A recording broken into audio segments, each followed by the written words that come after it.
My Birth Part 2. 2020. His Imperial Majesty Kaiser Adolf I Hitler the Hohenzollern of Germany travelled to my family home in Järingen to check if Mr. and Mrs. Webb really lived there in early 1972. He was planning to check if my parents could have a technically eligible baby for his imperial family, provided the information he had was correct and they really lived there. He used the details he found in births, deaths and marriages, Victoria, Australia, that he looked up to see if my mother got married when she was around 18, of which there was only one entry. My father Kevin G. Webb marrying my mother Judith M. Marsland on the 3rd of May, 1958 in Moe, Victoria, Australia. That entry included the family home address at 27, Campbell Street, Järingen, Victoria, Australia. He thought it was hilarious to go to the family home on the 18th of January, as that date was a German imperial public holiday and national day commemorating my imperial family becoming the constitutional monarchy of Germany in 1871. Kaiser Adolf I brought an employee of his to Australia, who was paid to come along on the trip. His mechanic and handyman, Mr. B. They met in around 1962 and Kaiser Adolf, Wolfgang to Italians, employed him for as a mechanic and handyman, 4 jobs he needed done, particularly restoring and repairing cars Kaiser Adolf purchased, which were left to me in his Italian estate. They spent quite a bit of time together but were never sexually partnered on an ongoing basis in any way. Mr. B had been sent to Italy from France to attempt to spy on Adolf. He ended up getting the job as mechanic and handyman. They parked outside my family home in Järingen on what was going to be a severely hot day over 100 degrees Fahrenheit, hours after I had already been born at approximately 5:45 a.m. that morning. It was around lunchtime, between 12 and 1 p.m. on the 18th of January. Kaiser Adolf went to the front door to knock and check if anyone was home. There was no answer. He looked around like he was strangely familiar with the place, went around the veranda, checked the back door, and could not find anyone there and headed back towards the car. On his way back to the car he saw a nice-looking man across the road bending over in his garden, who had been watching him whilst he was trying to find out if anyone was home and had a good look at him. The man stood up and turned around. They looked at each other and both smiled, and my father's across-the-road neighbor said, "Are you looking for Kevin and Judith?" I want to make it clear Kaiser Adolf was skeptically going to the address from Australian marriage records, not even knowing if Mr. and Mrs. Webb even really lived there, thinking it was probably an attempt at a cruel practical joke of sorts. He came here for a look at Gippsland like a tourist and a laugh. He had always wanted to come to Gippsland. After all, his predecessor Kaiser Wilhelm II was born to then Prince Frederick IV and his parenting agreement partner Lady Knight Victoria in Gippsland in what is now Morwell in 1859, whilst they were on holidays. Kaiser Adolf's uncle Kaiser Frederick IV also retired to Gippsland for the rest of his life in around late 1890, after abdicating to Kaiser Wilhelm II. Former Kaiser Prince Frederick Hohenzollern IV was around new Prince Adolf for around a year after he was born before retiring to Gippsland for the rest of his life. He died in 1916, approximately. Former Kaiser Prince Frederick was like a Radiohead transmitter telling his young nephew Prince Adolf all about the place constantly. Kaiser Adolf took it all in for around 20 years and always reminded people of Gippsland until his abduction in some way. My great-grandfather Kaiser Adolf I paused in shock at the question, then in a broad faked Australian accent he could not stop attempting said.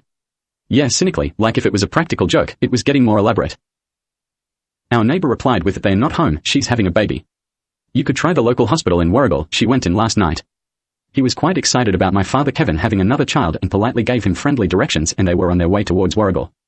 The instructions were to take the Prince's Highway, go past the Warragul cattle yards, turn left, and head south towards the hospital on the hill. Can't miss it, big obvious building on the hill with a big chimney. They drove through Darnum and Milmer and headed for Warragul, seeing the hospital to the south on the hill to the left. When they saw the landmark cattle yards they were told about, there was a stationary car with a few adults around it and what looked like a baby, looking like they were melting in the 100-degree heat, not doing anything or going anywhere. Just spread out around a car. He considered the heat and decided to stop to see if they needed help. They turned out to have a flat tire and were unresponsively unsure what to do, with slow-motion responses. He noted they were probably on something illicit but decided to help. There was a male with real false breasts, illicitly drugged, making like a humble transvestite, a few very even deeper drugged adults, including a nurse-looking woman, and at least one baby. 2 babies. The other baby had been shoved so far into the cattle yards it was almost under the cows by a grunting thing, who did not want to keep that one because it had dark blackish-looking hair. He was more than likely hoping it would be left there or trampled. Kaiser Adolf I offered to get his driver, Mr. B. mechanic to change their tire for them, and there was minimal chat whilst it was changed. Kaiser Adolf thought they looked like they were melting in the unbelievable heat, the likes of which he had never experienced before. Kaiser Adolf I saw them on their way, with the mechanic reminding them to take the one nearly under the cattle, apparently, and they drove off in one of those crime getaways. Deeply drugged, seemingly horribly fast, low-speed getaway. Probably had a tire problem when they took off earlier from the hospital but did not notice until the steering got difficult with a third of a brain available each due to illicit drugs. My 2 unregistered younger triplet siblings were in the car, stolen off my father Kevin whilst he was at work, organized by their biological mother. My mother's first and middle name, Judith Margaret, was intentionally designed to remind Kaiser Adolf I of the false idea that if he hadn't have been in a sexual relationship with a Jewish man when he became Kaiser in 1940, then things may have been different for him in the ensuing years. just in case he ever found out about her. Not that they ever thought he would. Judith had organized months in advance in sketchy detail for babies to be stolen if things went to plan, to try to stop my father Kevin getting to take a biological child of his own home. She had been at it since they got married in 1958.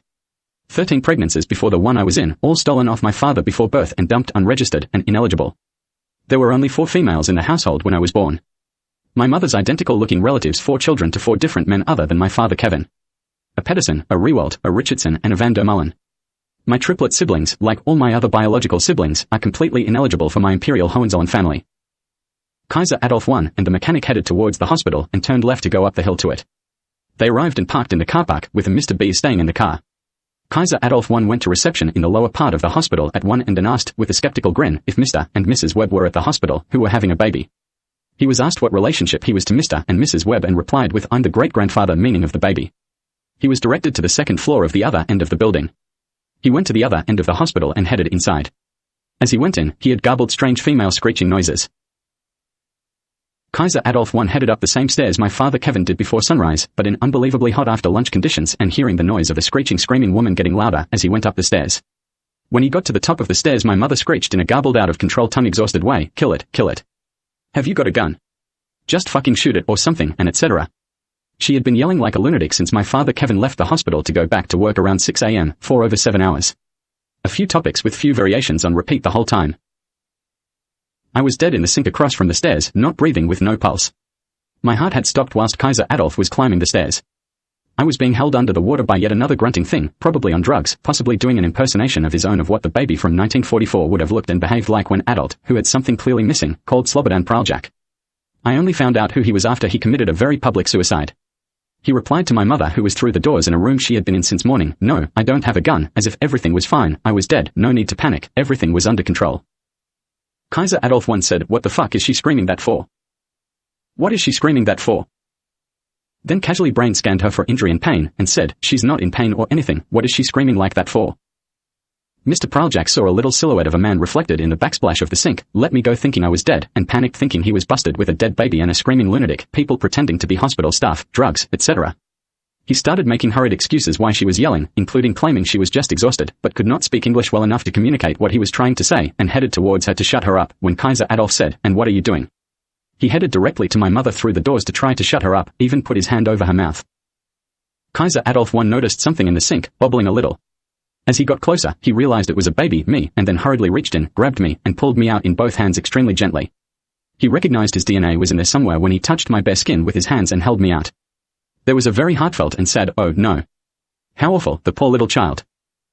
He noticed I was not breathing and maybe dead, but I was not cold and was seeming to move slightly or be strangely not totally dead. So, he just looked at me, a little unsure, and spoke to me direct with his brain, and I replied faintly. So, he started CPR immediately, and tried to revive me.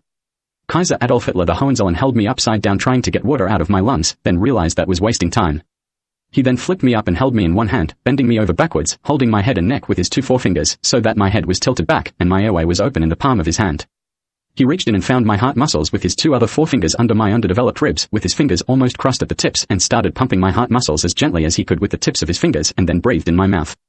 He repeated this, getting more rhythmical, almost getting a foot-tapping thing going on, and as he did, I seemed to get more responsive. He kept going until I started trying to breathe on my own, and started making noise, and then he felt my heart restart under his fingertips. When it became clear he had revived me, he said at what seemed an annoyingly loud volume on multiple levels, Zig hail their young baby, and was instantly absolutely thrilled with himself. He decided it was best to quietly walk off with me, just to make sure I was okay and take me away from the grunting thing, who clearly nearly totally killed me in the sink, who was through the doors with my mother, pleading her to shut up and putting his hand over her mouth to try to magically make her shut up, with a hand signal. Kaiser Adolf wandered off with me, thinking he better find a place to hide me and keep me safe, in case the man who drowned me came looking for me to finish me off after returning to the sink and noticing I wasn't dead in it. He took me into a small medical storage room similar to a closet, closed the door, then checked if the door could be secured. He sat down in the storage room and held me up against his chest gently with both hands, with me lying down sideways on, and tried to make sure I was breathing properly. He described what my heart should be beating like to me, trying to calm me down, telling me I would be fine. The storage room was almost totally sealed tight and completely dark apart from the light of the clear hot summer day coming through under the door. He started speaking to me quietly, saying he wouldn't let anyone hurt me, I'd be fine, and tried to keep me quiet to avoid attracting the attention of the man who drowned me to the medical storage room. A dark side of the moon experience. He got the usual, are you going to be present for the birth, like newborn question from me, the equivalent of, and who might you be, kind sir? He paused, very quietly sighed, and said quietly and slowly, "My name is Kaiser Adolf Hitler, but I'm really a Hohenzollern, and I won't let anybody hurt you." He then tried to think of a similar situation he had been in to talk to me about to make me feel better and keep me quiet, running through memories to find one. I want to make it clear right here. If a baby goes full term to birth, the memory cells are there to take these things in that early. The brain cells to understand it all come later. That is why some evil-minded people take advantage of premature babies. With their birth dates, for example. They never have any idea when they were really born. Full-term babies like me do. One other thing I would like to say here. I did not get drowned the day I was born by Mr. Praljak specifically so one of my younger, second or third-born, biological triplet siblings could become Kaiser Adolf's heir instead of me. Including because of my natural genetic attributes like albino, of short stature, humongous, or red-haired. If they had ended up having that plan in mind, they would have had to make sure one of the other two, or both, were registered at birth and in my parents' custody, like I ended up after they were gone. My two younger triplet siblings were both taken from the hospital undocumented, pre-organized months in advance by my mother Judith, to steal them off my father whilst he was at work, before I was drowned, and before Kaiser Adolf arrived. The people who stole them were not aware he was in Gippsland at all, or that he was planning to go to my family home, or that he had decided on the 18th of January to go to my family home, or that he would end up going to the hospital I was born in that day. The registration documents for me were initially partially filled in by a nurse who was part of the afternoon shift, who asked my mother for relevant details, then completed fully by my father Kevin after he arrived back at the hospital, sometime after 10 p.m. the day I was born. They did not get the registration forms out until mid-afternoon, after a change of hospital staff had occurred, and that was hours after my two triplet siblings were already gone. If the people involved racked their brains afterwards for plots and schemes they could have tried to attempt between the day I was born and my birth details becoming officially registered with government here on the 26th of January, 1972, to try to steal estates I hadn't even been left yet off me, using one of my two younger triplet siblings, then whatever. They are insane and cannot edit history. They're retarded. What we could have done if we knew then what that baby was going to be named and left like we do now regrets is something that does not really compute in me, so to speak. Chronological real events from the past just seem like editable stories to some people who clearly do not have as much of an ability to keep it real as I do. It is a strangely widespread form of mental illness that can lead to involvements in organized crime, sports cheating, and terrorism. A syndrome of some sort which is quite serious. In 1973, Mr. B was caught trying to sexually assault Kaiser Adolf Wolfgang whilst he was unconscious. Adolf was found unconscious on the floor at aged 84, face down, with his clothes removed below the hips. Mr. B was about to attempt to sexually penetrate him illegally with his genitals sticking out his zip when he was caught. He was investigated and claimed he only did it to try to fake himself being Kaiser Adolf's ongoing sexual partner since the 1960s, so that if Wolfgang died he should be considered his widow and collect the Italian estate instead of the child in the will me. Kaiser Adolf, using his diplomatic asylum name Wolfgang Alphonse, had already left the entire Italian diplomatic asylum identity estate to me as well, the sole beneficiary. Mr. B was investigated and found to have been rendering gay men unconscious and sexually assaulting his victims in Italy over a more than 10-year period. With dozens of victims over the more than 10 years as an offender. Some victims he was hired to assault, others he assaulted by himself without payment. He was eventually sentenced to life without parole under Italy's strict rape laws. Whenever he was asked why he is in jail, he always lied and said copious tax avoidance, still pretending that he was Kaiser Adolf's sexual partner instead of casual employee and one of the worst spies in the world. He was jailed for being a vile evil serial rapist, not tax avoidance, for life without parole. A deeply disgusting whimpering dribble of an excuse for a human being is way too flattering. He dedicated himself to trying to steal my Italian estate, I still have not received from jail, and was also rumored to be running the lunatic anti-redhead cult the Khmer Rouge from jail. As an update, Mr. B finally died aged 93 in February 2024. Good riddance.